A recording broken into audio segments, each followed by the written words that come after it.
High! এত মাছ দেখে ভাবছো তো কেন কিনে আনলাম এত মাছ বাজার থেকে? কি আজকে আমার বাড়ি কোনো অনুষ্ঠান আছে নিশ্চয়ই? আগো না গো না, এগুলো সব আমাদের পুকুরের মাছ।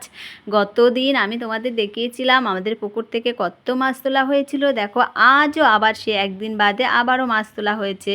তো দেখো এখানে কত রকম, এই দুটো কাতলা আছে, তারপরে বাটা, পোনা, সিলভার কাপ, রুই, তেলাপিয়া, সব ধরনের মাছ, সরপুঁটি। দেখো কত বড় মাছ! আমার তো মাছ কাটতে খুব ভাল লাগে। এই দুটো মাছ রান্না হবে, খাওয়া দাওয়া হবে। মানে পুকুরের মাছ বলে কথা, মানে এর আনলিমিটেড খাওয়া দাওয়া। দেখো কত মাছ পাওয়া হয়েছে। আজও 2 হাঁড়ি মাছ পাওয়া হয়েছে, তবে গত দিনের তুলনায় আজ একটু কম।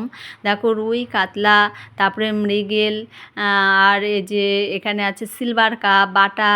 হ্যাঁ, মোটামুটি সব ধরনের মাছ আমাদের পুকুরে চাষ করা হয়। দেখতেই পাচ্ছ ওনারা সবাই মাছ তুলছে।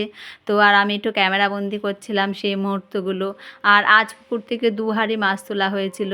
তো তোমরা সবাই খুব ভালো থেকো, সুস্থ থেকো, টাটা।